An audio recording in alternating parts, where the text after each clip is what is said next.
Good morning, everybody. Thank you for joining us. Before we get started, just a few things. To avoid any unwanted noise, go ahead and mute your phones. And you will also have the opportunity to submit text questions to today's presenters by typing your questions into the questions pane of the control panel. You may send any questions in at any time during the presentation, and we'll go ahead and collect these and address them during our Q&A session at the end of today's session. So welcome everyone to today's webinar, Providing Rape Crisis Services to Survivors in County Jails. I'm Marcela Rojas Salas, a project coordinator with Calcasa. I use she, her pronouns. Today I'm joined by my colleagues from Just Detention International. Good morning, everyone. My name is Chris Mady. I use they, them pronouns, and I'm a senior program officer here at Just Detention International. And I'm Matthew Van Winkle. I use he, him pronouns. I am a senior program officer with JDI. Thanks, Matthew and Chris. So as I mentioned, I'm with the California Coalition Against Sexual Assault, and we are committed to ending sexual violence through a multifaceted approach of prevention, intervention, education, research, advocacy, and public policy. Calcasa provides leadership, vision, and resources to rape crisis centers, individuals, and other entities committed to ending sexual violence. We envision a world free from sexual violence. Thank you, Marcella, and welcome again, everyone. Just Detention International, or JDI for short, is a health and human rights organization that seeks to end sexual abuse in all forms of detention. It's JDI's belief that when the government takes away someone's freedom, it takes on an absolute responsibility to protect that person's safety. So no matter what crime someone has committed or may have committed, rape is not part of the penalty.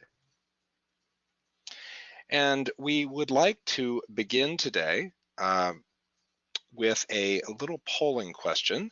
The question is going to be, are you joining us from outside of California? So there are two options. You should be able to see it in your screen. We're collecting responses. And responses are continuing to trickle in. This is kind of exciting for me to watch the percentage change here.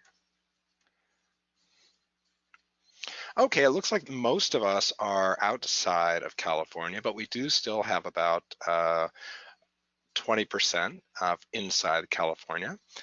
We are, I will share that with you all now. So while you're going to hear many references to California's state prisons and county jails in this webinar, the basic information that we're going to share this morning is relevant to all rape crisis centers with county jails in their service area, both in and outside of California. The California Advancing Prea project, funded by the California Office of Emergency Services, allows Calcasa and JDI to partner in offering support and guidance to rape crisis centers on building strong relationships with correctional facilities in order to make sure that incarcerated survivors have access to the confidential emotional support services Prea entitles them to. And for those who may not know, Prea is the acronym for the Prison Rape Elimination Act, a federal law aimed at making all American detention facilities safer by requiring them to take certain steps to prevent, detect, and respond to sexual abuse and sexual harassment of those in custody. So today we'll provide an overview of jails and who is held in them before we move on to a discussion of how you can begin to strengthen your partnership with the jail or jails in your area. We'll provide some tips for ways to adjust your services for the unique jail setting, and also discuss services that you can provide to your clients if they are released into your community. As Marcella mentioned, please type any questions you might have into the questions pane of the control panel. We'll be monitoring your questions as we go. We'll answer the questions we receive at the end of the webinar.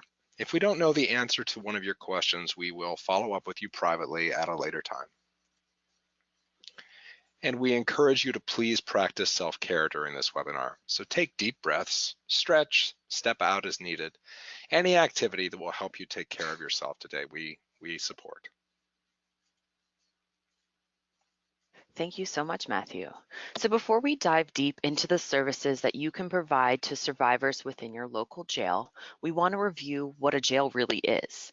So popular media often uses the terms jail and prison interchangeably, but it's very important for us to understand how a jail is different from other forms of detention and how the needs of your survivors may change due to this difference. One of the key things to understand is the vast number of people that jails hold and why people are being held in a jail. This infographic, which shows the national numbers about the jail system, comes from the Prison Policy Initiative, which is a fantastic resource in understanding mass incarceration and the different ways that the United States incarcerates people and why. At last count, which was conducted in 2018, 82,000 people were locked up in a local county jail in California alone. One of the biggest misconceptions about the jail system is why people are there. The vast majority of people held in a jail are not yet convicted.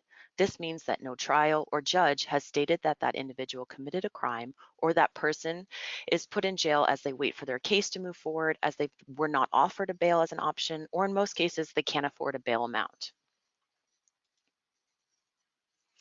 There are some key distinctions to be aware of that can help us message appropriately when speaking about prisons versus jails. Jails are run by local county sheriff's departments.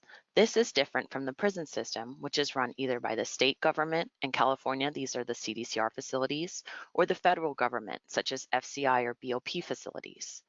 The oversight for jails is locally based as well, and is frequently limited.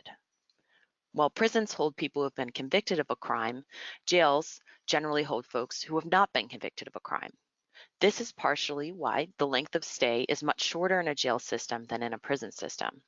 People tend to be in a jail for less than a year, and in prison, most people tend to be there for more than a year. While the length of stay in a jail system tends to be short, unfortunately, many people tend to re-enter the jail system frequently. Unlike prisons, where there tends to be more robust programming and movement for those incarcerated throughout a facility or on a yard, jails tend to have significantly less programming available and are much more restrictive in terms of the movement allowed, and may not even have a large recreation area or even a common eating area. The national average length of stay for someone who is incarcerated in a county jail is 25 days. Again, this short time is due to people awaiting trial, as well as people who cannot afford to pay bail or fines. People may be actively coming down from drug and alcohol dependence, and also may have more acute mental health needs, as they are not yet stabilized with clinicians or medication.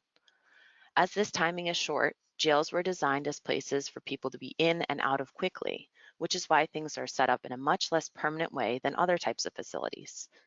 Everything from how the beds and cells are set up to the lack of programming and lack of future-focused care is geared towards people who will spend less than a month in a facility.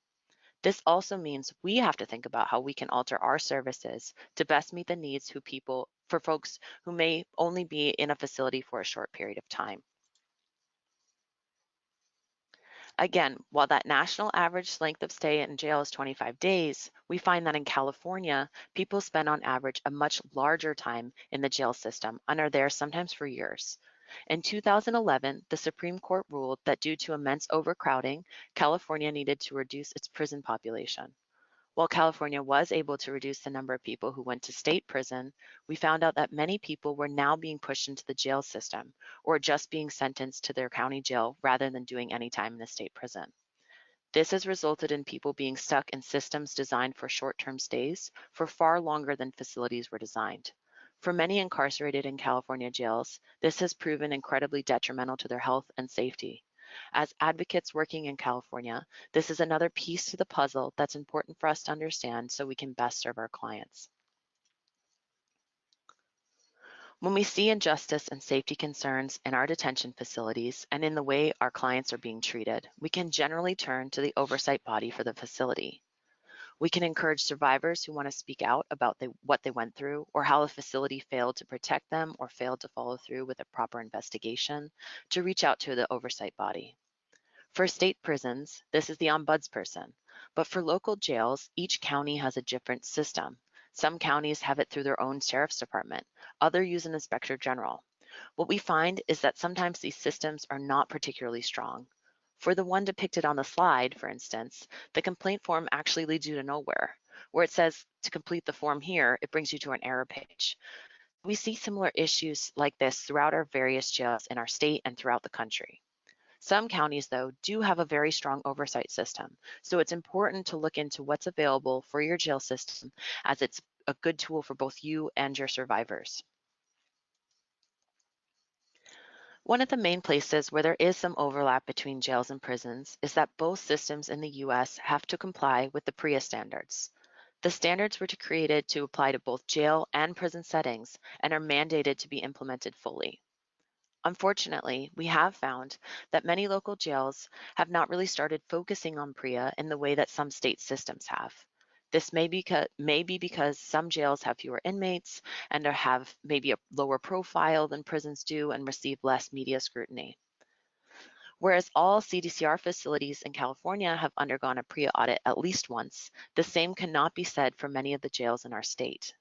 Without an impending Prea audit, we have found that some sheriff's departments are lagging behind in implementing the Prea standards at their facility. That being said, they still should be working towards creating a culture of sexual safety in their facility and should be working with advocates to work with survivors in their facilities. Thank you, Chris. So as we begin to think about how to provide services and support to survivors, it's also important to know who makes up the jail population. National data from 2016 to 2017 shows that the number of women in jail has increased by more than 5%, even though the rest of the jail population has begun to decline. So this means that a quarter of convicted incarcerated women are in jail, compared to about 10% of all people incarcerated with a conviction. Incarcerated women often have lower incomes than incarcerated men, so they have a harder time affording bail. And bail typically amounts to a full year's income for women. So income inequality plays a huge role in why there's so many women in jails. About 80% of women in jails are mothers, and most of them are the primary caretakers of their children. So as Chris mentioned, although these stays in jail are generally shorter than stays in prison, jails make it more difficult to keep in touch with family. Calls from jail are typically 3 times as expensive, and other forms of communication like letter writing are much more restricted. Because women are often the primary caretakers of their children, children are especially susceptible to housing, food, and financial insecurity and instability, which can disrupt their connections with family, friends, their schooling, and other support systems and networks. It can also increase anxiety and depression both for the children and their incarcerated mothers. And lastly, it's also really important to note that overall, Black and Native women are overrepresented in both prisons and jails.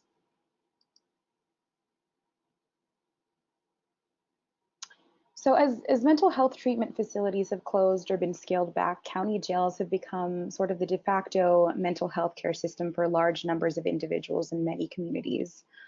Almost every California sheriff has seen a rise in demand for mental health services as other local and state programs were unfortunately cut back.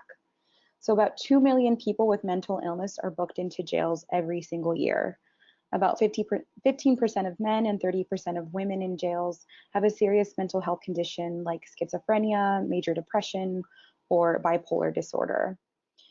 Mental illness is not an issue that jails have needed to manage, quote unquote, so they typically have inadequate resources to treat people with mental illnesses. People with mental illness end up staying about 4 to 8 times longer in jail than someone without a mental illness for the exact same charge.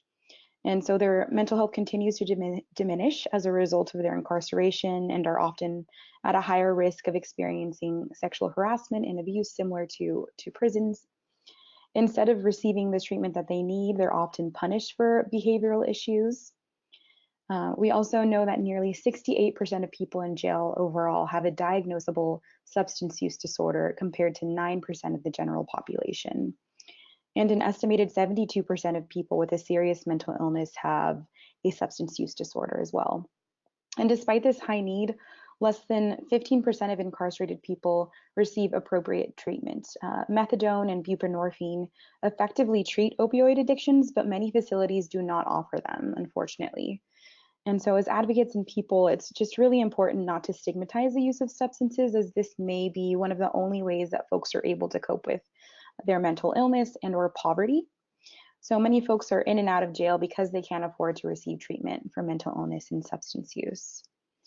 Um, and so individuals with mental illness and substance use issues are unfortunately less likely to make bail and therefore are more likely to have longer stays, as I mentioned before, and less likely to receive treatment that they need. Folks are also more likely to serve time in segregation during incarceration and experience higher rates of victimization and exploitation. Incarcerated folks with mental illnesses are also targeted and sexually victimized by abusers, which leads to, as you could imagine, a worsening mental state.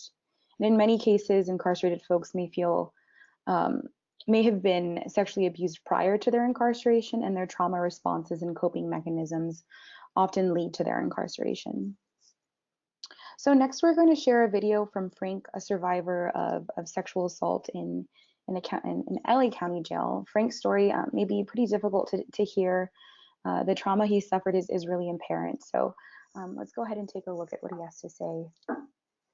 In the year 2006, I was arrested for public drunkenness and ended up at LA County Jail. It was the first time ever being arrested, and I was terrified. I remember, this one incident where this cop made a comment. He said that we all walk like girls. And I said to the person next to me, oh, a man unsure of his masculinity. And obviously the cop heard. He rushed me, pinned me up against the wall, threatened me, said he was going to show me his masculinity. A few days later, that same man that threatened me actually came into my cell. And of course, he came in there and manhandled me, threw me on the ground, stripped me naked, assaulted me sexually. Total humiliation. As a survivor, with the Prea standards being passed, it's good to know that there's going to be a protocol in these kind of situations. With me, there was no forensic evidence taken, no DNA tests, nothing. And with these standards being finalized, it's going to be different. Under the Prea standards, the staff will be educated and hopefully learn how to treat the transgender community. They actually were more vulnerable than myself, and I saw that and witnessed that firsthand.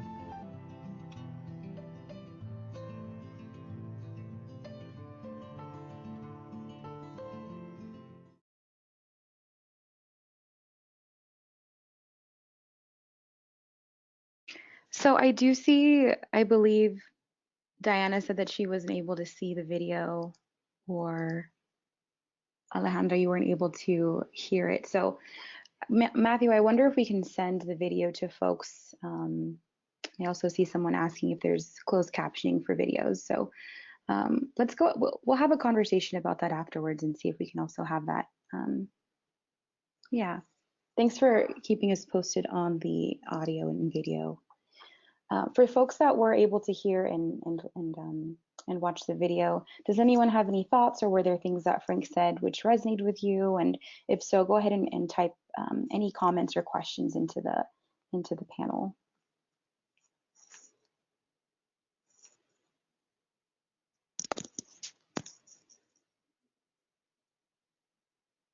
And also let me know if folks are still having a hard time with audio.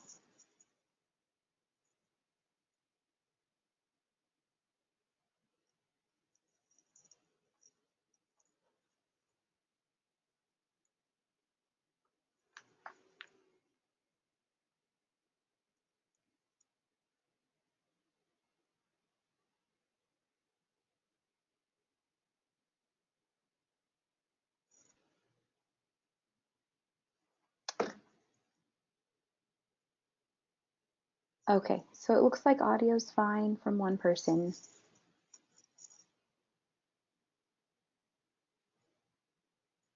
Okay, so if no one has any comments or questions, we'll go ahead and move on to the next slide. Thanks so much, everybody. So when we're working with incarcerated survivors, we're talking about folks who came to jail with past trauma, as well as survivors who were assaulted during their incarceration. This infographics focus, however, is on folks that have experienced sexual abuse behind bars. According to an estimate by the Bureau of Justice Statistics, roughly 200,000 people are sexually abused in both prisons and jails each year. And it's important to note that this figure represents the number of people, not incidents. Many of the 200,000 people are abused more than once. While this number represents abuse that happens in both prisons and jails, the percentage of people assaulted in jails is very similar to in prison. According to the Bureau of Justice Statistics, 3.2% of people in a jail are abused during their time there. And the dynamics of sexual assault in a jail setting also follow very similar patterns as they do in prison settings. Sexual abuse in a jail setting exists on a continuum of violence, just as it does in the community, and ranges from sexual harassment to rape, with added components of things that are more prevalent in confinement settings like gang abuse, abusive searches, and protective pairing. Oftentimes, the perpetrators of abuse in jail settings, they're split between inmate abuse and staff perpetrated abuse. By staff, we both mean correctional officers like deputies, as well as others that work in jails like mental health workers, teachers, kitchen staff, or volunteers at a facility. Due to the short amount of time that many people spend in a jail setting, we find that folks in a jail system may have much less knowledge of where and how to report sexual abuse or their rights within the facility. So this is super important when advocates are trying to build relationships with the facilities. This is, a really important opportunity to uplift the services and resources that advocates provide. So Matthew's going to talk a little bit more about building relationships in facilities like jails. Thank you, Marcella. Thank you again, everyone, for joining. And I'm sorry there was difficulty with the video for some. We will make sure that we send the link out so that can be viewed. So now that we've framed the problem of sexual abuse in jails, let's talk a bit about what we can do to begin or expand offering rape crisis services inside a jail setting. So we're going to take another quick poll to see what the current level of engagement is with local jails among our attendees today. The question is your agency currently providing services to one or more county jails? And the options are yes, some but not all, or no. Please select the appropriate response and click submit. Looks like we're getting good number of responses here. Still, okay, about half of you have chimed in. The numbers are climbing. Yes is in the lead.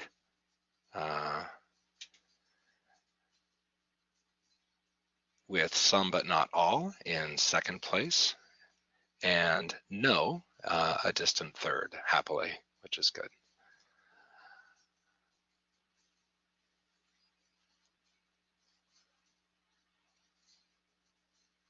All right, I will share those results with you all now. So we're closing the poll, and now everyone can see. It looks like 60% of you are providing services to all of the jails operated by counties in your area, with about 30%, some but not all, 12%, no, not at all. So we're going to go into some topics that might be useful, especially to that 12% and 28% of you. So suggestions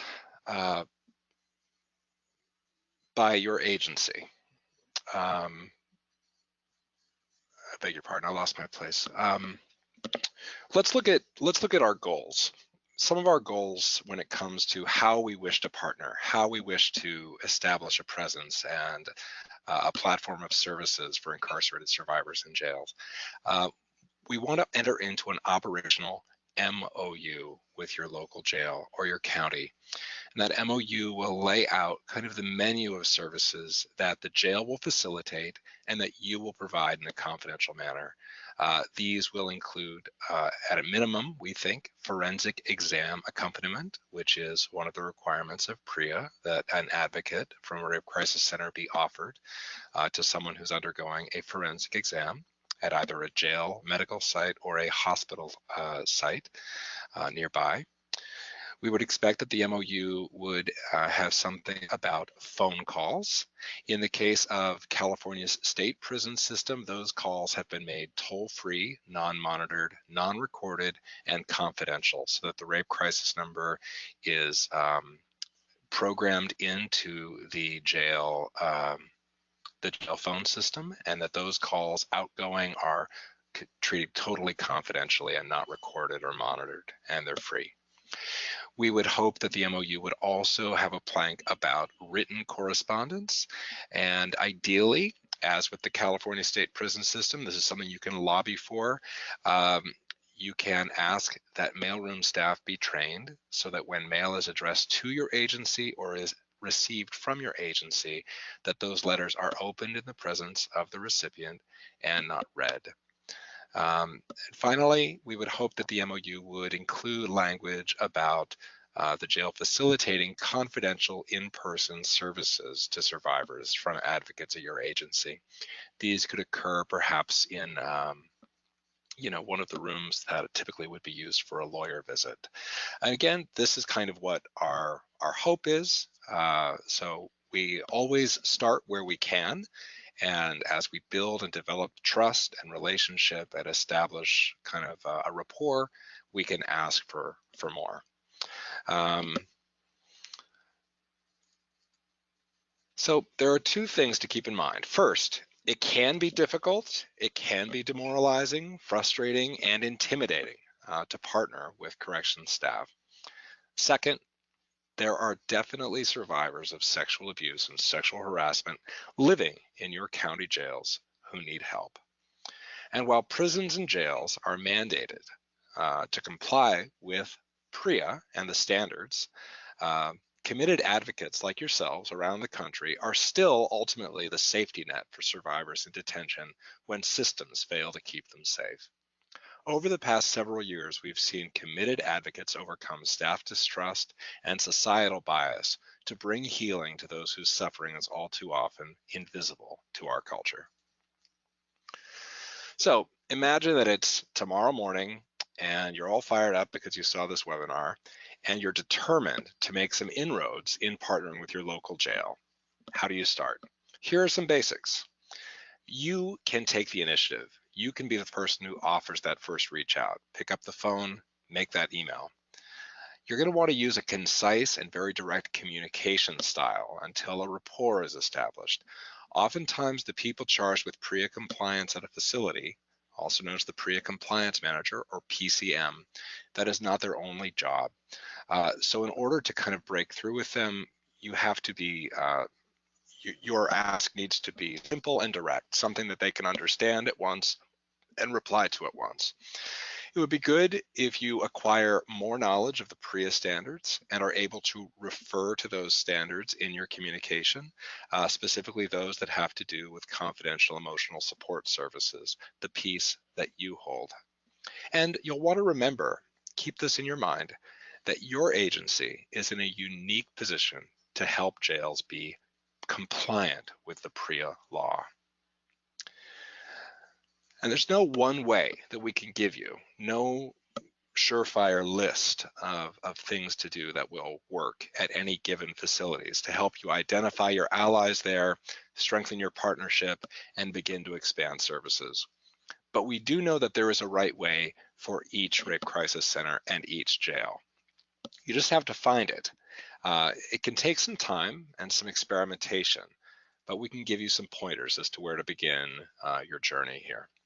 So as I mentioned, every jail or county is required to have a staff member responsible for ensuring compliance with the Prea standards. That person is known as the Prea Compliance Manager, or PCM for short. And meeting this person could be a good place to start introducing yourself and your agency.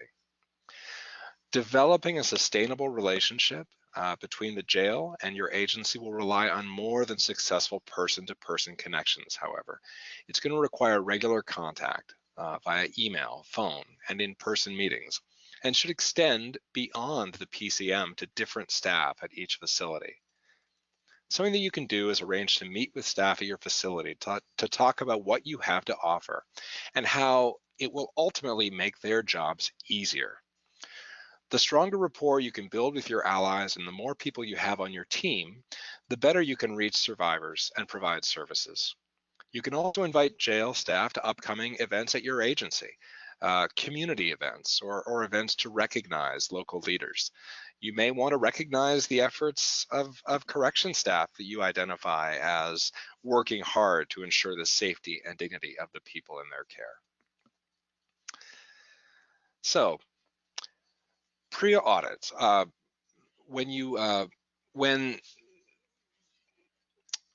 So say you've made these reach out efforts tomorrow morning, and you continue to make calls, you continue to make emails, and your phone's just not ringing off the hook. You're not really getting the response that you were hoping for. That happens. And it's helpful when that happens to have a communications plan to document your outreach efforts. This can be as easy as setting a recurring reminder for yourself on your calendar. Your communication plan could be linked to something that's already recurring on your schedule, such as your monthly START meeting. So make it a routine, make it something that works for you. I mentioned before that jails are required to be in compliance with Prea. Whether a jail is in compliance or not is determined once every 3 years after an audit conducted by a Prea auditor. If a Prea auditor contacts you asking for information about how you and the jail are partnering, and you've been finding it hard to get access, you can provide the auditor with documentation of your outreach efforts. Jail staff responsiveness to Rape Crisis Center inquiries speaks to a county's overall seriousness about Prea. And as I mentioned above, your agency is in a position to help counties and local jails be in compliance with Prea. And as a result, that should always be the way you introduce your services, not as extra or optional, but as a way to help ensure baseline compliance in accordance with the Prea law. So prior to a Prea audit at the jail, posters announcing the audit and containing contact information for the auditor are required to be posted throughout a facility in view of the folks in custody. So this can be a great opportunity for a survivor to write to an auditor if they want to share their experience. It's also an opportunity for you to leverage your work with the facility itself. An impending audit may push a facility to work closer with you. Your phone may ring for the first time when a Prea compliance manager learns that there is an audit coming in. This is a good time to push for entering into an MOU or to begin or expand services that have previously met with indifference or resistance. And we always recommend, as I mentioned above, doing a little research before you pick up the phone or writing an email to your jail. How well your local jail has done on its most recent Prea audit can help you better frame your agency's services as essential to your local jail staff, something that will make their jobs easier and not harder. And while there's no one-stop online reference at which we can look up all published Prea audits, you generally can find the latest one at your Sheriff's Department's website.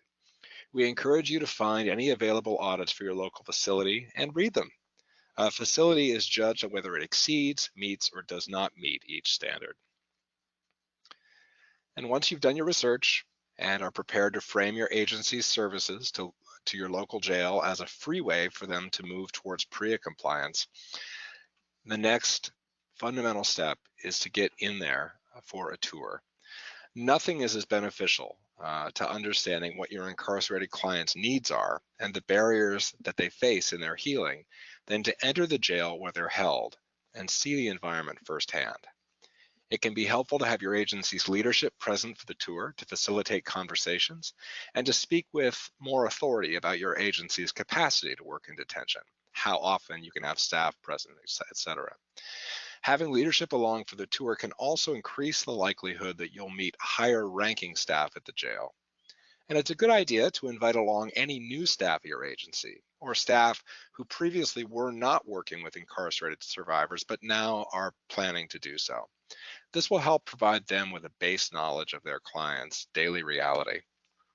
And in conversations with jail staff, I should mention, you may want to explain that your work is for the community as well. That includes them and their families. So we're going to be sharing around, in fact, I think you should be able to see in the handout section of the pane, there is a document called Prea, Serving Incarcerated Survivors. This is a toolkit that our team developed earlier this year. It includes a lot of helpful tips for making the most out of your first interactions with your local jail. It includes lists such as this one that you can see, what to bring, what to see, such as housing units, administrative segregation or isolation units, the intake area. You can see what information is available to folks there about their rights. Are there posters? Is there a video that plays on repeat about Prea? Is there any information about your agency visible for the folks in custody? And where can inmates use the telephone? You'll want to see that environment so you can really visualize where folks are calling from. And again, even if a phone call is confidential and treated confidentially, the environment in which the call originates may not be confidential. So that's good to see firsthand. We also include a list of who to meet. We've mentioned the Prea Compliance Manager. That's an important key contact. You'll also want to establish a touch point with the Investigative Services Unit Lieutenant or ISU Lieutenant, someone who's charged with investigating sexual abuse that can happen at the facility. You'll want to touch base with mental health staff, make sure that they're very clear on what your services are. You know, sometimes we need to educate the folks that we meet as part of our professional lives in what we do, what our function is. And you know, someone who's taken the path of becoming a clinician and is now mental health staff at a jail, they may not understand that what you're offering is distinct from therapy. So it's very good to highlight some of what your role is. We have another handout about that, advocate versus therapist, which we'll be highlighting a little later. So you'll want to meet as many folks as you can, really expand your footprint there, expand the points of connection and contact that you have. Bring your business cards, spread them around. We also cannot stress enough that it's important to meet folks who are incarcerated on the tour. Many county jails designate certain inmates to carry certain responsibilities. These could be called merit masters or trustees. Inmates who have established kind of trust and taken on responsibilities assigned by the jail staff, and they are kind of liaison between the general population and jail leadership. Questions to ask while you're there. You'll want to know who you can contact while you're there, who is going to be kind of your chaperone. You'll want to know where you can meet with survivors in private to discuss and offer services in person. You'll want to ask questions about facility safety procedures, what programming is available to inmates, how they can access it, whether there are any restrictions around that access. If you're providing hotline support to someone who is really having a hard time with trauma they've previously experienced, and you happen to know that there's a meditation or yoga group offered at the jail, you can refer them to that. But you really want to make sure who has true access to that, so you're not making inappropriate referrals to services that someone in isolation, for example, can't access. You're definitely going to want to make sure you ask to make a test phone call out to your agency from the inmate phones. And we always find it's best practice to schedule your next meeting at the end of the meeting that's currently happening. That way you always have another touch point in the future to look forward to. So oftentimes, as I mentioned, facility staff and survivors and therapists themselves confuse the roles of advocates and therapists. So because of this, which is a problem we've seen, we are providing a handout today, which you can download and keep on hand and hand out, or just leave somewhere, leave on someone's desk, if you ever need help clarifying that difference. So while there is some overlap between what a therapist and an advocate do, the key difference in a corrections setting is confidentiality. Everyone on the staff of a jail, including therapists, is a mandated reporter for instances of sexual abuse. Therefore, a survivor who may be suffering ongoing abuse but is fearful of being targeted for retaliation or the re-traumatization that can come with a full investigation may be disinclined to discuss what's happening with a therapist at the jail. Prea recognizes the need for survivors to receive confidential emotional support without setting in motion a crime investigation. While you as an advocate can explain to a survivor how they may report and may offer support to them during that process, including during investigatory interviews, the details of what's shared with you by the survivor will be protected by your mandated confidentiality. So under Prea, all jails must identify an outside third-party reporting agency. Because of the unique role rape crisis advocates hold in offering confidential services, a rape crisis agency should never offer to be that agency, and they should never accept being assigned that role by corrections staff. Both therapy and advocacy are hugely beneficial to survivors. In fact, therapists can often be identified as allies to survivors and to advocates within the facility. However, keep in mind that therapists at a jail may also need education about how your services are distinct from therapy so that they feel that there is not an overstepping from your agency. So now let's revisit our goals, which we mentioned at the top, and highlight how they overlap with the goals of your local jail's Prea Compliance Manager. The Prea Compliance Manager's goal will be to have an MOU with your agency, which they can show an auditor while maintaining safety and security. Your goal as an advocate will be to have an MOU that outlines clearly how the jail will facilitate confidential services to survivors at the jail, including during forensic exam accompaniments, toll-free, non-monitored, non-recorded confidential phone calls, ideally, confidential written correspondence, confidential in-person services. So there might be some pushback, of course, especially at the beginning. Change is hard, particularly for regimented systems. Our advice is to do what you can do to get the door open and begin the relationship. You can find a way to message about your hopes for increased services or more confidential services as you build up and expand your footprint. Some jail administrators and staff might say, oh, we can't allow confidential mail here. But you can always refer them to the fact that the California Department of Corrections and Rehabilitation is allowing rape crisis advocates to do the full range of these confidential services. Confidential, non-monitored, non-recorded, toll-free hotline calls, confidential written correspondence. So if it's possible for a huge state prison system to allow this access, why shouldn't a county be able to do the same thing? It's a fair question.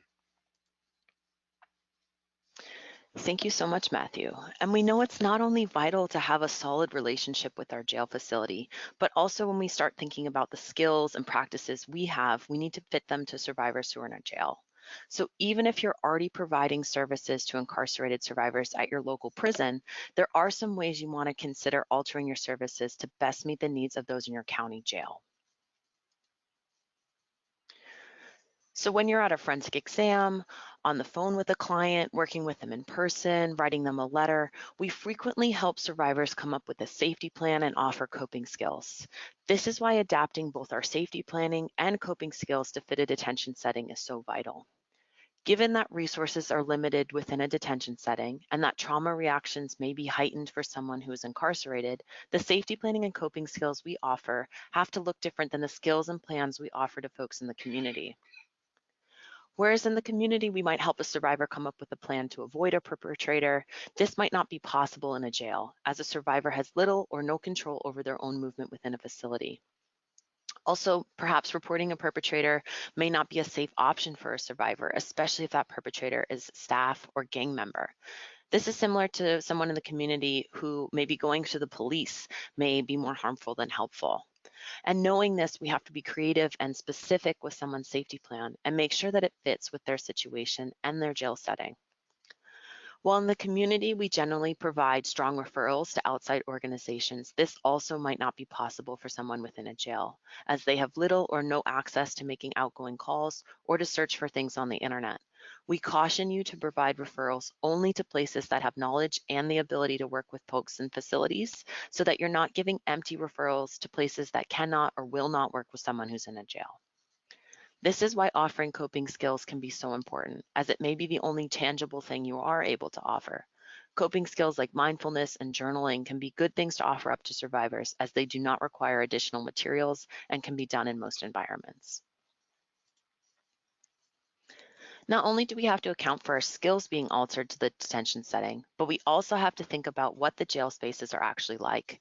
This is why taking a tour of your facility can be eye-opening, so you can really have an idea of what things are like inside your jail. Due to the nature of jails and how many moving parts there are, jail facilities often end up being very chaotic spaces where there's quite a bit going on at any given moment. People are constantly being processed in and out. As folks arrive straight from the community, some people may still be intoxicated or high when they're booked in, and may be going through a withdrawal process in the first few days or weeks in that time in the jail. Like we spoke about earlier, people in jails also have high rates of untreated mental illness, and while they're in a jail setting, they most likely will not have had the time or chance to get their mental health to a point of stability yet. This is just some of the extra challenges your survivor might be experiencing when they're in your local county facility. Working with survivors behind bars, we know we have to build trust with the people we're working with. People who've been through the system have a million reasons not to trust people or organizations that they don't know. To build trust, we have to be accurate, consistent, and transparent. We need to be able to tell survivors that we work with exactly what kind of services we can offer them. You will want to know that the service is being provided in a way that doesn't re-stigmatize or re-traumatize any of the people we're working with. Also, word of mouth is incredibly important in terms of spreading the knowledge about your services, especially for folks who are re-entering. If your agency has unclear rules about who you can serve, or your staff are all over the place in how they react to formerly incarcerated survivors, that's going to spread around the word of mouth network very fast. So that leads us to being effective and having credibility. One of the things we have to be able to do, both to build trust and to ensure that people spread the word about us, is to serve our clients well. We actually need to accomplish some goals for them. That doesn't always mean giving them specific concrete things, but it does mean that we need to at least have some understanding of their experience so we can actually help them.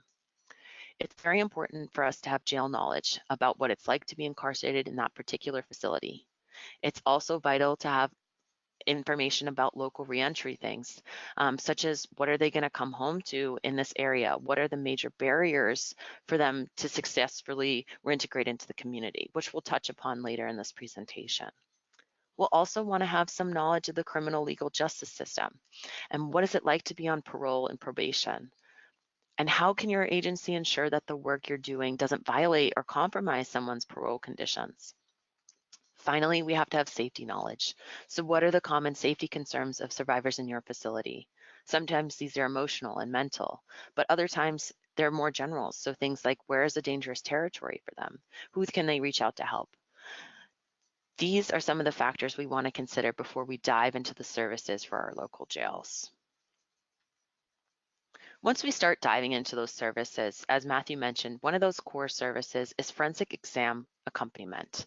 This is at the top of the list as people think about kind of services that rape crisis centers provide. When we're thinking about prisons and forensic exams, we're often thinking about how it's initiated by a Prea report and will be followed up with a Prea investigation.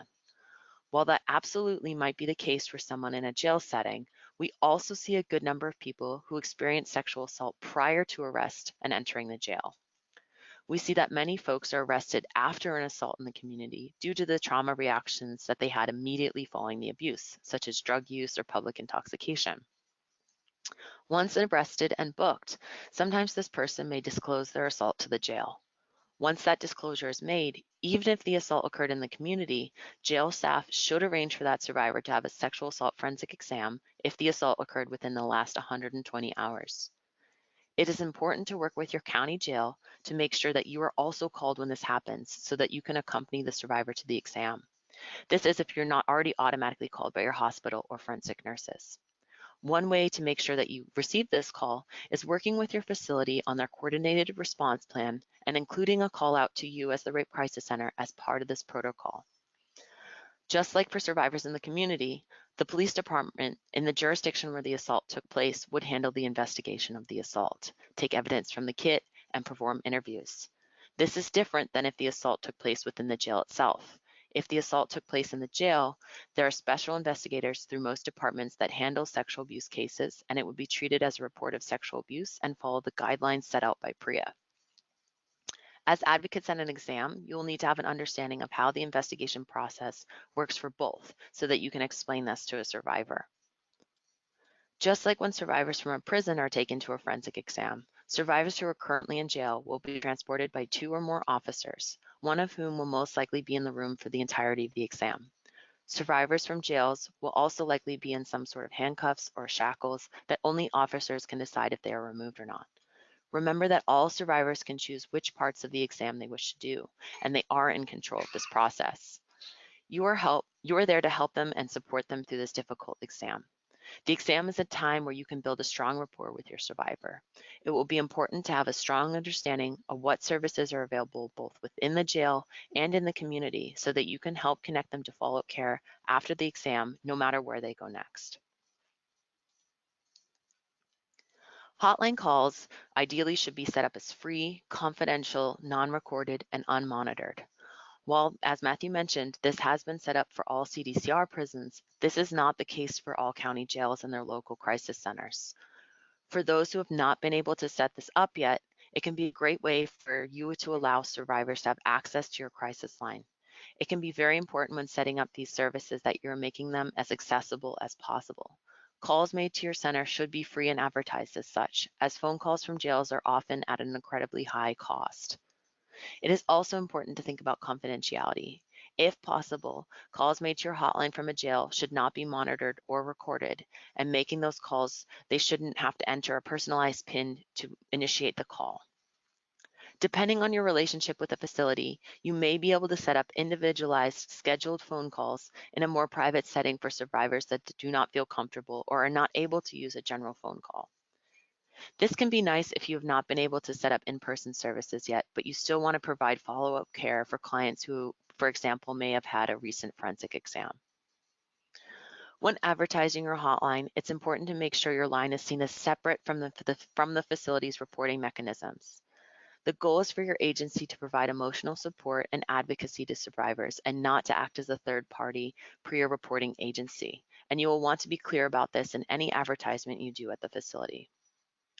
When a hotline system is in place for survivors behind bars to call your line, it's important that all advocates who may answer the phone, including volunteers, know best practices for answering calls with someone who's incarcerated, including a basic understanding of sexual abuse behind bars, Prea and someone's rights while they are detained, how an investigation works in a facility, how that person will receive follow-up care, and resources and referrals that are applicable for someone in that particular jail.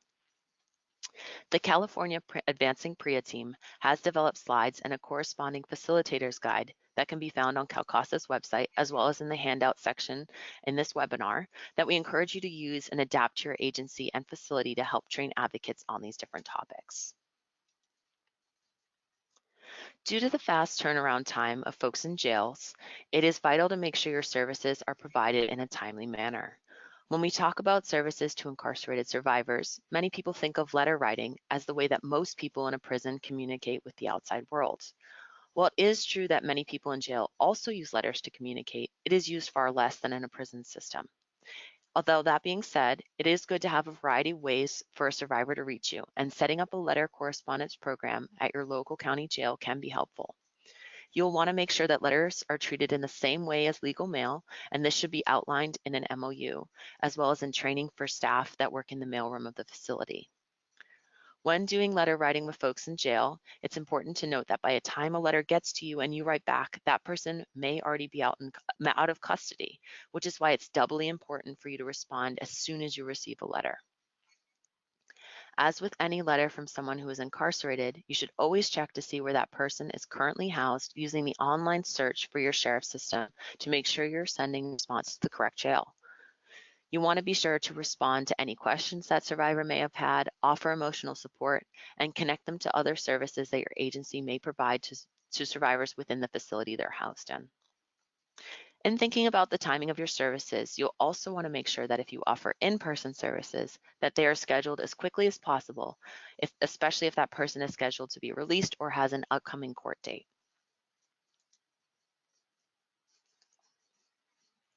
In terms of the support we give survivors, it's hard to beat the impact of in-person, one-on-one support. This is something that if you're able to provide for survivors at your county jail, you'll want to make sure you can have a confidential space where you can meet those clients, regardless of the security level of their housing. As Matthew mentioned, many advocates will meet survivors in the same place that a lawyer meets with clients, as this is often the most confidential space to meet with people. Other advocates have found success using rooms in a medical unit or perhaps in a mental health area, a classroom, or even a staff office. The thing is you will need to have a clear way that survivors can sign up for your in-person services.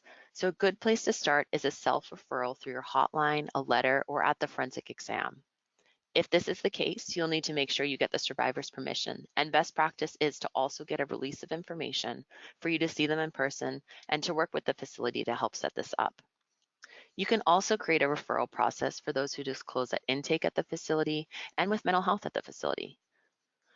When you meet with a survivor in person, you will have the opportunity to set goals for your work together, but always be mindful of how that person will continue to receive follow-up care, which will vastly depend on how long they think they'll be at the facility and where they're going next.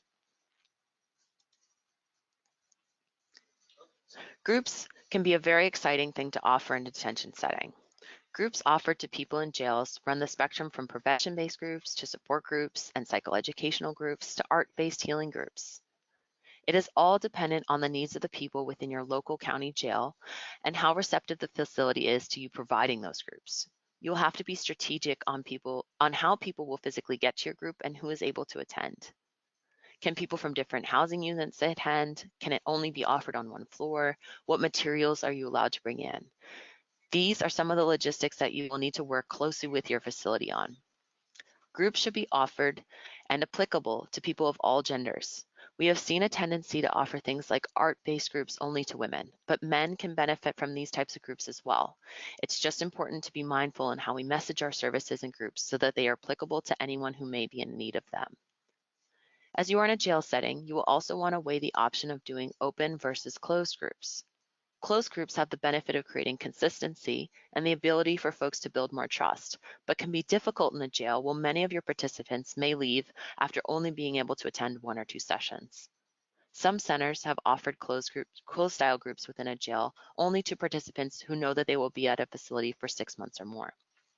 Open groups, on the other hand, can be very nice in a jail setting due to the frequent movement, but they tend to be difficult to maintain a sense of confidentiality and trust due to that fluctuation in participation. Regardless on how you decide you want to structure your group, the best groups happen the more we're able to set a strong structure in place and to get full input from those who we are serving. Thank you, Chris. That's a wonderful input on providing services in person. So not only is it important to adjust our services to fit the jail setting, but we also have to think about how we can adjust our services so they can be applicable for someone who's exiting a local jail. This allows for our survivors and clients to have continued support throughout their healing process, regardless of where they're living.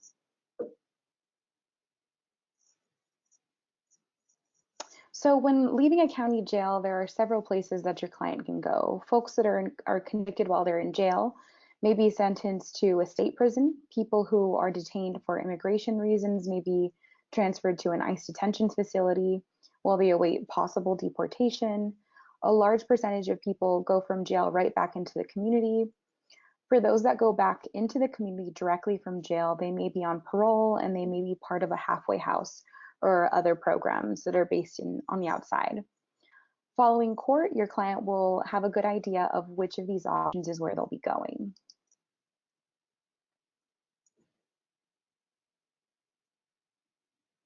For survivors who are dealing with immigration detention, they may be transferred from the jail to an ICE facility.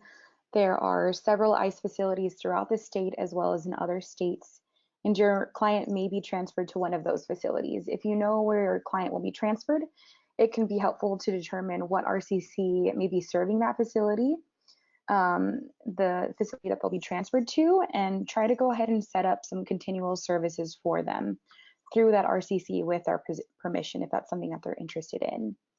If you're having trouble figuring out which RCC is in their service area, go ahead and reach out to us and we'll support you in identifying which RCC may be providing services in their area.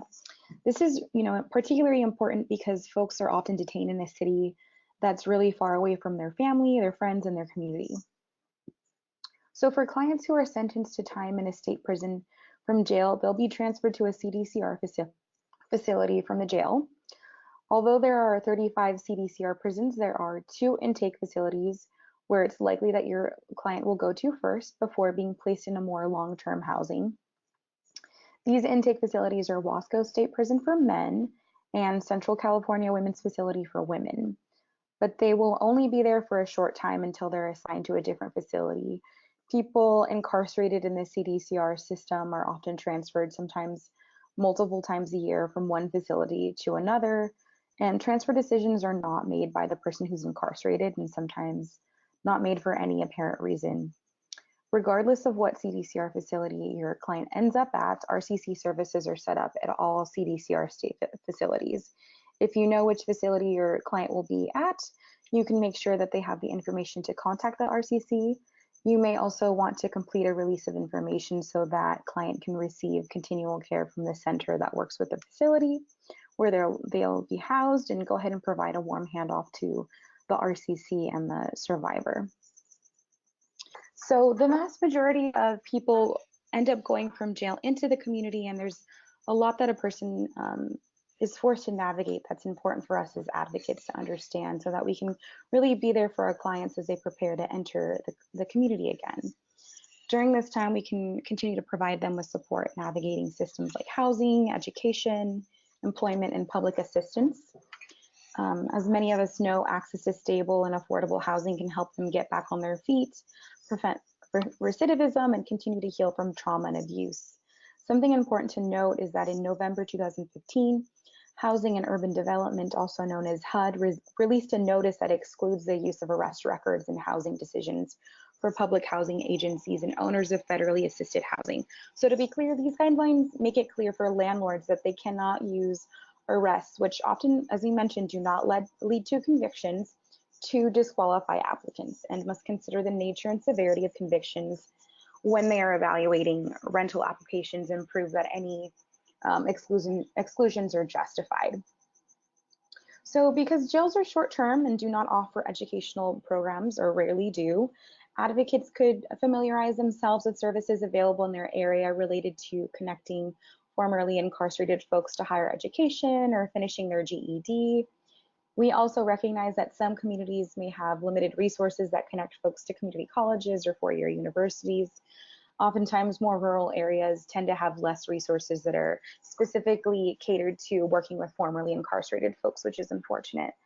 And so for folks re-entering the community, obtaining employment may be a higher priority than education. There may be resources in their area that provide free clothes to wear to interviews and provide support with reviewing their resume and cover letter and application. If it's in with your scope of work, it may be something that you can provide support on as well. Folks that are looking for employment may be worried about barriers to getting hired. So something to do is encourage them to use what we call the turnaround approach with potential employers. And so with this approach, this goal is really to turn incarceration into a strength and an experience of growth. And in this way, really let the survivor define that on their own terms. It may not be that they agree with that approach. So, just a suggestion for them. Another important shift in language is to identify themselves as reentry and not as an ex-offender. And so when providing services with resources related to employment, always make sure that the organization and the resources are specific to incarcerated folks or have experience working with folks from folks that have been formerly incarcerated. And again, as many folks may know, they often face high levels of food insecurity, far higher than the general public. Advocates can also provide survivors in applying for SNAP and TANF, provide them with support in that. Some states do subject people with a drug-related felony conviction to restrictions or complete bans on food assistance under SNAP and TANF, or both. But as of March 2019, California has released its ban on TANF and SNAP. So this is really huge because both food and cash assistance can reduce recidivism and make drug treatment participants more likely to complete their programs. So a good place to start looking for resources in your area is the National Reentry Resource Center, which has an online list of services and agencies available to formerly incarcerated people. It's actually not an exhaustive list, and if possible, I would suggest that advocates can do some additional research on resources in their service area.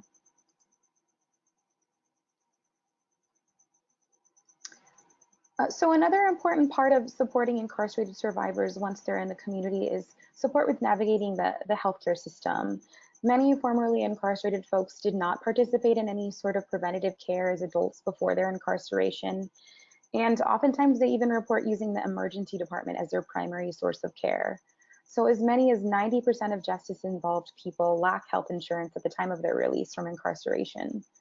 Cost of health care, among other reasons, causes people to seek care much later than appropriate, and this often ends up exacerbating any sort of physical health problems that they're experiencing.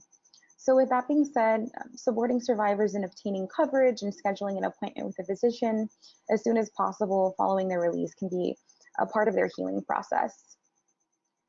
Before even scheduling an appointment, advocates can support survivors in determining their options for getting healthcare coverage through private insurers or government programs like Medicare or Medicaid.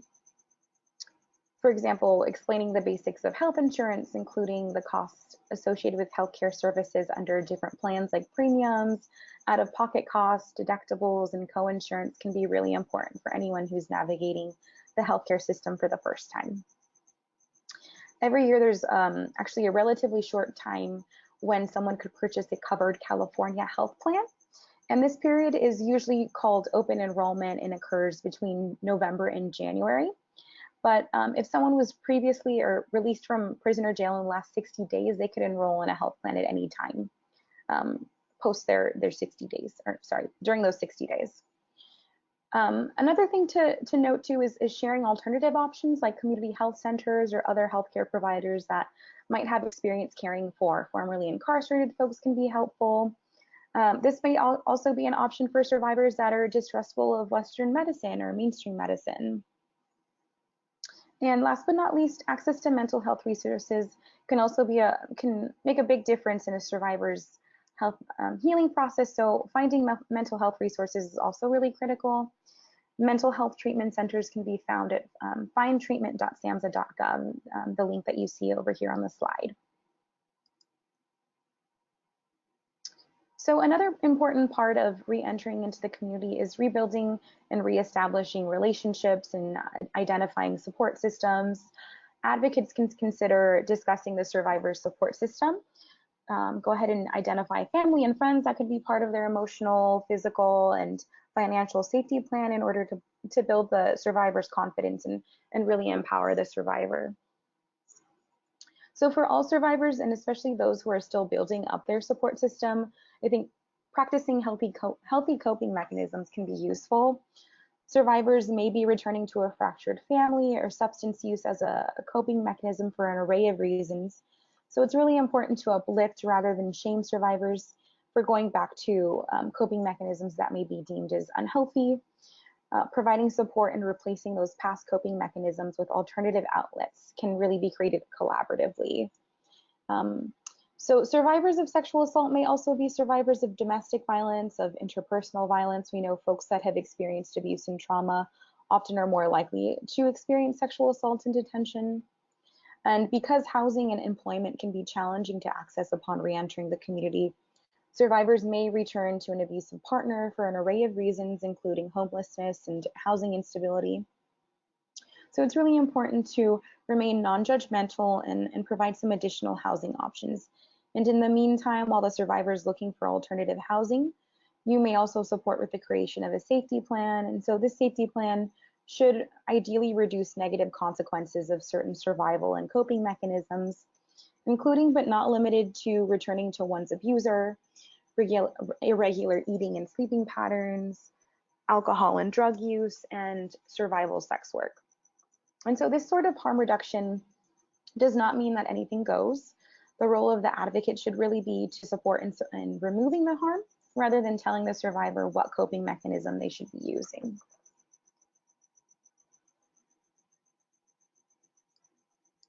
So I really want to emphasize that these re-entry services that advocates would be providing would also be supportive of reducing recidivism.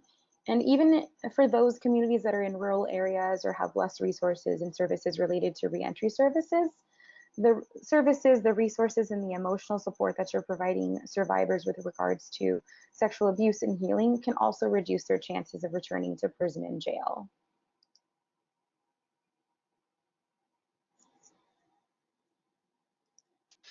Thank you, Marcella. And thank you to everyone who's joined us today. Once again, we're sorry for the handful of technical snafus that we had. I will apologize. I immediately opened and then immediately closed the poll with just an inadvertent extra click. So I apologize to all who were frustrated by that. That was my fault. So here's Frank again. We want to end with him. He kind of bookends our presentation today. We want you to remember that though this work can be difficult, the advocacy and support that you provide is really life-changing for the survivors you will work with. And we should feel a sense of accomplishment when we look at the change that advocates across the country have made in recent years. And it's crucial to make sure these changes can continue and be sustainable for the long term. As Frank put it, if I had an advocate, it would have saved me so much grief. It would have helped me through that traumatic event immensely. I want to leave you with some resources. And you can see there is a section of the control pane, the panel for handouts. One of those handouts is a toolkit written specifically for advocates who are beginning to work with corrections. And this toolkit was designed specifically with the California Department of Corrections and Rehabilitation System in mind, but a lot of the information it includes is really relevant to anyone who's embarking on working with survivors in detention settings. So that handout is called Prea Serving Incarcerated Survivors, and you can see it there in the control pane and download it. In addition to sharing the toolkit, we also recommend that new advocates and volunteers at your training, at your agency receive training. And to kind of facilitate that, as Chris mentioned earlier, we have created a facilitator's guide complete with script and corresponding presentation slides that you can use to train the advocates at your agency. You'll see the facilitator's guide here as a handout. And we will go ahead and you'll all be receiving an email in the next day or so with a follow-up survey link, and I will make sure to include the links to all of these resources in that email as well. So you can look forward to getting that in your inbox if you don't have time to download it now. And there are answers to lots of questions at JDI and Calcasa's websites. And the Prea Resource Center, which is a tool we ourselves turn to often for clarification and insight into this complicated topic. So we welcome you to ask any questions you may have been holding on to at this time. I do see some hands raised here. Don't self-censor. Any question is allowed and valid. If we can't answer your question right away, we will follow up with you later. So let's see what we have here in terms of questions. I see hands raised. Aaron and Christine and Christy all have their hands raised. We do have a few questions that are from the beginning of the webinar, if you don't mind me reading them out loud. And I see one, are ICE detentions also required to be Prea compliant? Yes, they are. So with that, and I think it was Shelby that asked that question. So they are required to follow a set of standards, but it is slightly different from the prison and jail standards that we're used to seeing.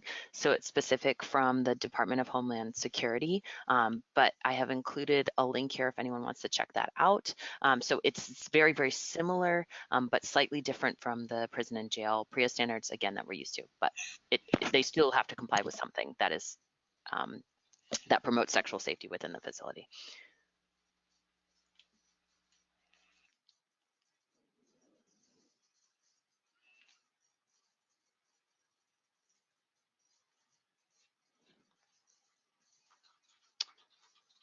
If other folks have questions, please feel free to type those into our chat box, the question box, and we will try to answer you.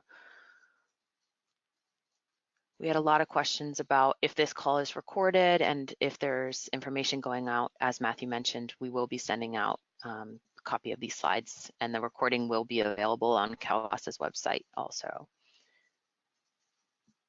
I also just caught another question. Is there a way to provide our emails so we can have a network of people providing Prea services? I'd like to know about other people's experiences in getting services for their clients. Yeah, that question is from Sheena in Maryland. I had been chatting with her just kind of privately. We do have a listserv for California advocates. And I think it would be an open question and not one I can answer, but maybe we could look at the possibility of opening that up at some point to out-of-state advocates, because a lot of the information will be a lot of the support. It doesn't really matter what state you're in; it's the same kind of dynamics that you'll be facing when you introduce your services. So we'll follow up with you on that, Sheena. A question from Melissa. If a survivor is sexually assaulted outside of the jail and then becomes incarcerated right after the assault, what, if any, are the jail's obligations to get those folks services, even though the assault didn't occur in the jail? So with that, they are required to follow through with the report, and so they would have to notify the jurisdiction where the assault occurred so that an investigation could follow. If it happened in the last 120 hours, they should be taking that person to get a forensic exam, which you should be called for as the advocate. In terms of more follow-up care, it really runs the spectrum. I think it really depends on how the facility is reading the Prea standards. So they should be offered mental health care as well as access to you as the advocate. But that's a bit of a, someone would really have to truly believe in the intentions of the Prea standards, because it's not explicitly stated that they have to really go above and beyond in terms of that follow-up care. But most facilities do at minimum offer mental health care and access to an advocate following someone disclosing that they were assaulted prior to incarceration. I want to mention that Bryn Fan has answered Sheena's question, that there is a national listserv available for people providing services and asking questions around Prea, created last year at NSAC. And I will read out the listserv email, and we will also include this in our follow-up email as well. Prea-group@googlegroups.com. Looks like we have another question about a client who was sexually assaulted by a correctional officer who was made to sign something in court, and they were wondering if the CO was convicted and if there's any public record. Sometimes there is and sometimes there isn't. Every county does a variety of, has varying levels of transparency around what's going on. If the CO was convicted, it should be public record though. But if someone was just fired, that tends to not have a public record. So it really depends on the facility that you're talking about. We also have a question about a client who has been constantly moved from jail to jail, is now at her third jail, and if we have any recommendations providing support. That's a really fantastic question because as I'm sure a lot of you are noticing that your clients are being moved a lot. We see that a lot, very frequently in our state prison system as well. So it's really, really important to know what Rape Crisis Center serves what jail. As advocates, we tend to not have a lot of power to saying, you know, this person shouldn't be being transferred so much, but that may be a place that you can try to push for, depending on your relationship at the facility. But really knowing the Rape Crisis Center that's going to serve each jail is important so that you can provide follow-up care. You can do a release of information for those rape crisis centers so that way she can really be set up no matter where she is. And also just really encouraging her to reach out to you so that way you can sort of follow her no matter where she is going. But it is really complicated, especially when someone is being pushed from facility to facility. Hopefully that answers your question. There's a question up at the top from Danita. Do female prisoners report sexual assault more often than male prisoners? If so, what is the percentage? Well, one of the things that Prea called for when it came into existence was for studies to be done. And a lot of the statistics that we use in our trainings, they all come from those official studies, which are carried out by the Bureau of Justice Statistics. And regarding, I think the way you're phrasing it when you say report, that, you know, there's report, and then there of course is an investigative process, and some reports are substantiated, others are not. We know that the vast majority, and again, this is partly because the vast majority of prisoners are male. We know that there's a far greater number of male survivors of incarcerated of prisoner rape than female. Another question here, if funds are available for advocacy services from Mona. So all general funding in regards to serving survivors of sexual abuse has been opened to serving folks who are incarcerated. So there was a kind of a stop on VOCA funding, but that has been opened up over the past few years. So your agency should be able to apply for your general funding just like you do for any survivor in the community, and you can write in specific things for incarcerated survivors, but it should be sort of just part of your general menu of services, fee for service, kind of just like you generally do for any other survivor at this point. And there are sometimes specialized grants available depending on your system. Sometimes sheriff's departments will offer specific grants, things like that. So it's really specific on your area. We have another question here from Melissa. Do officers have to be in the room during a forensic exam, and how does that comply with confidentiality? It's a great question, and I think a frustrating point for a lot of us, because yes, they do have to be in the exam room. At least most facilities will require that an officer has at least eye contact, like can make eye contact with the survivor during the exam. Which again, you're right, it doesn't necessarily look as confidential as it normally would with a survivor in the community, but we can't ask them to leave the room, unfortunately, because that person is in their custody. So we really have to navigate carefully about how we're communicating with that client during the exam, and what may go back to the facility because that officer is in there. We have a webinar on working with survivors specifically during forensic exams that is available on Calcasa's website. That, Melissa, it sounds like maybe looking at that would be helpful because we offer lots and lots of tips about how to best navigate that situation. I noticed we do have some outstanding questions still remaining. We are coming up on 11:30 very shortly. We will continue to field questions, and hopefully those who have asked the questions can stay on and get answers. But we do understand if folks need to leave at the 90-minute mark. We have another one here. If officers, let's see, if an inmate reports abuse during the initial booking search, but that's the best practice of the jail. So what are allowable, unallowable practices? Selena, I think I need a little more clarification on what exactly you're asking, and if it was about the like a strip search that was done during that time, or if there's something around that you have this particular question on. So if you want to follow up with me with what you mean on that. In the meantime, it sounds like we have a question from Shelby here. So we come into our jail to speak with mental health groups about our agency's services, and as a result, you've had a lot of discourses, but are running into issues with releases of information. That releases of information can be really, really tricky. So I would say adapting the one that you use in your community to fit a detention setting can be helpful. So things that I've done in the past when I did this is really putting in specific names of the folks at the facility. Adding any language from the Prea standards can be helpful, specifically around confidentiality. And also really making sure your survivor understands what the ROI means, because I think it can be often in legal language that can be really confusing.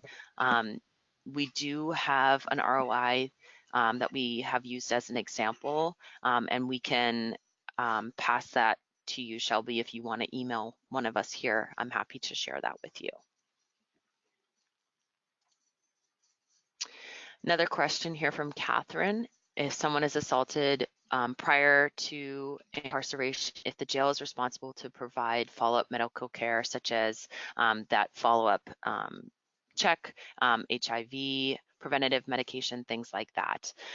So unfortunately, this is an area where we've seen facilities not do as great of a job as we wish that they would, which is why your role as an advocate can be really important to help a facility understand what that follow-up medical care needs to look like. And you may, especially if your client is in that situation, continue to like push the facility specifically around the needs for your client in specific, which can be really helpful if after the forensic exam you can get that, the printout of the follow-up care they need, so that you have a copy of it and your client has a copy of it, and that you can kind of keep sharing that with the facility, of course with your client's consent, to make sure that they can get that care.